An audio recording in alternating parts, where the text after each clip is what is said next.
un épisode plutôt réussi, Gearbox Software prolonge l'univers de Borderlands avec un tout nouveau titre qui nous a été présenté par le lead designer, Grim Timmins, lors d'un event organisé par 2K Games.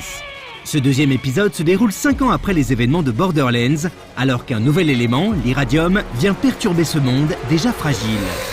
Si l'on retrouve quelques têtes bien connues durant l'aventure, Borderlands 2 propose d'incarner de nouveaux personnages ayant chacun un background et des aptitudes différentes. We have 4 new characters that players will get to play as. There's Salvador the Gunzerker, Maya the Siren, Axton the Commando, and then finally we have Zero the Assassin.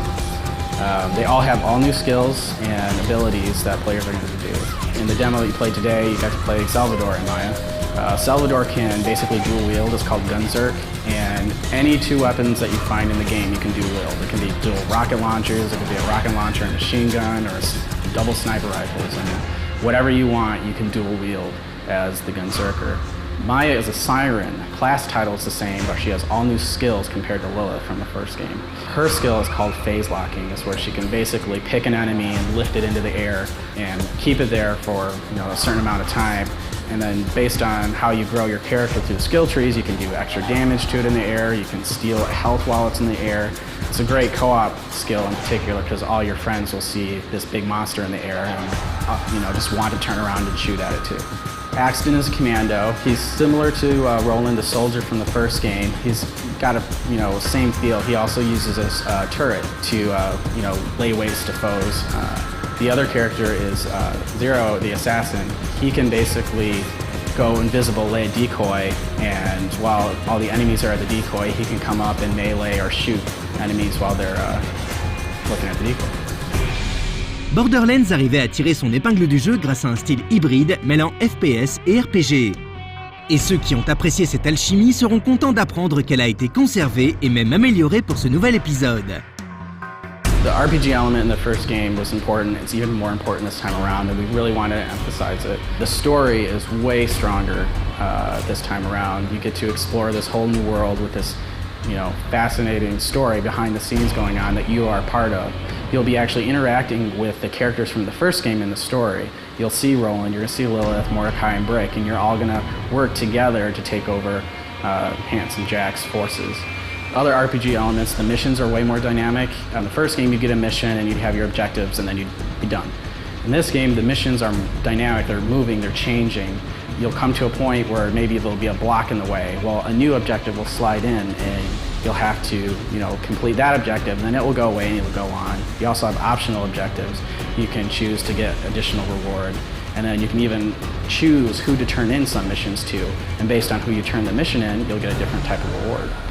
We want to do so much, and it's really, about making the decisions that work for Borderlands. It's easy in a game that we have this RPG side and the shooter side to want to go into one side more than the other. And we found this great balance in the first game and through the DLCs of the first game.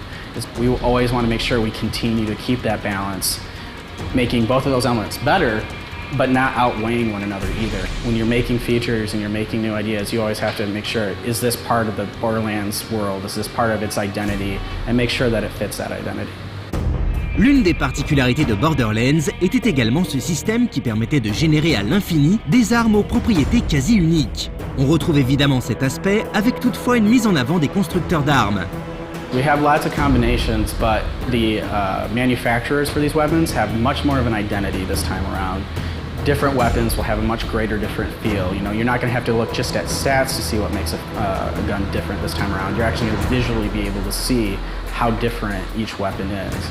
The Hyperion manufacturer, their weapons are classified by the longer you hold down the trigger, the more accurate they get.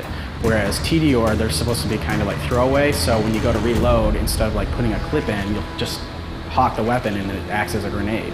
So all the weapon manufacturers have a much stronger identity, and so players are going to, naturally gravitate to a type of weapon, a manufacturer that they like. And like I said earlier, they just look so much more fantastic. Greater variety visually through materials, the shapes, the silhouettes. You're going to find a gun that you love in this game without a doubt. Borderlands attirait également grâce à son aspect multijoueur. Il était en effet possible de vivre l'aventure en écran splitté, ou même jusqu'à 4 joueurs en ligne. Une feature qui semble encore une fois être au centre du développement de ce nouvel épisode. Co-op's a big deal to Borderlands, it's very important to us at Gearbox. So that influences almost every decision we make for the game is how does this work for co-op? Does it work for co-op in the first place?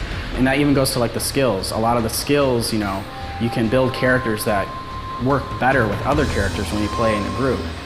It's easier to get into co-op. Again, with the UI being streamlined, you can get into a game really fast, not fumble around with controls. I mean, you can see your friends right on the main screen who's playing and just go and join their game. So co-op is a huge deal. We've streamlined it and made it easier, and all of our features work with that in mind to make sure that players can enjoy the game together faster.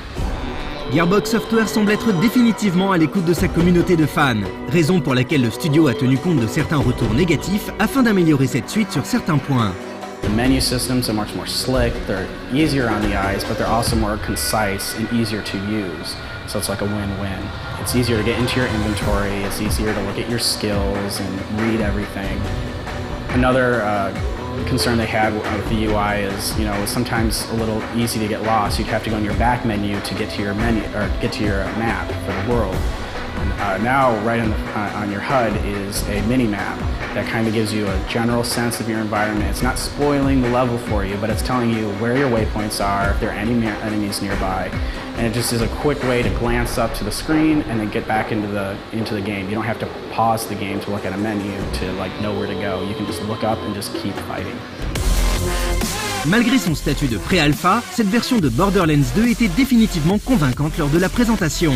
On espère donc que Gearbox Software continuera sur cette lancée et profitera du temps qui lui reste pour créer un maximum de contenu et affiner l'ensemble.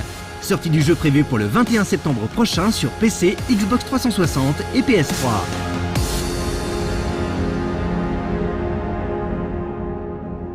Pandora's changed.